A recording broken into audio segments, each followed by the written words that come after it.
Welcome to the Celiac Diva! Hi everybody, welcome to the Celiac Diva, sponsored by Udi's Gluten-Free Foods, Chubby Mixes, and Sahali Snacks. Yay!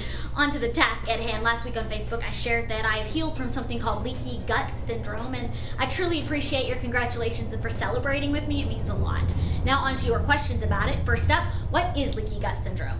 Leaky gut syndrome happens in somebody when something that you've consumed weakens the wall of your intestinal lining. So for us, it's gluten, or if anything, kills the good bacteria of the wall of your intestinal lining, weakens the wall, mows down the good villi.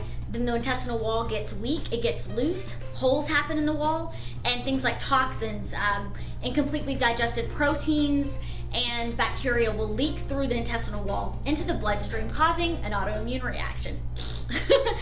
So that autoimmune reaction can cause symptoms such as, ready for the notes here, bloating, gas, cramps, fatigue, food sensitivities in addition to gluten, joint pain, rashes, insomnia, migraines, bladder and vaginal infections, hair loss, constipation, diarrhea, let's see here, irritation, swollen lymph nodes, joint pain, and liver dysfunction, and many more. So that was another question. That's one of the symptoms, and an answer to one of the questions. Those are the symptoms that it can cause. Next up, the testing. What did I do to test for leaky gut syndrome? I used a lab called Celiac Labs. It can be ordered through your dietitian or your doctor. The labs basically test for the presence of these toxins, proteins, and bacteria in your blood. If they're present, then you know you would have a problem in your gut, and then you can deal with it.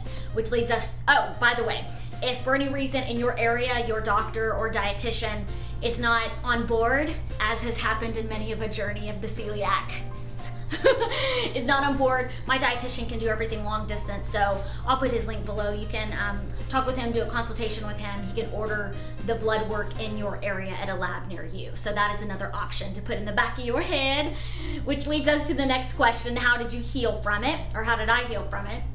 I did a gluten-free, grain-free, cow's milk-free diet with probiotics, and I also did something called GI Revive. It's a powder that has L-glutamine and aloe vera in it, properties to help seal the gut and heal it. So that's what I did, which leads me to the next question. How long did I do it? I did it for almost a year. Fun. But it was well worth the journey. So that's what I did and how long I did it. Another question, did you have any symptoms? You know, I had so many different symptoms from celiac disease, so I honestly couldn't tell if all of the pain and different things I was experiencing were coming from leaky gut or my pancreas or my thyroid. But no matter what those symptoms were coming from, they were all a direct result of celiac disease. So I personally couldn't tell which symptoms were leaky gut. I just knew I felt terrible. And I'm just on the path to doing everything I can to try to heal 100%. So this was part of my journey. All right, everybody. So thank you so much for your support. If you have any other questions about leaky gut, you can find me on the Facebook. I'd be happy to talk with you about it. And thanks so much for joining me. And until next time, have a fantastic gluten-free day. And here's the healing. Bye, everybody.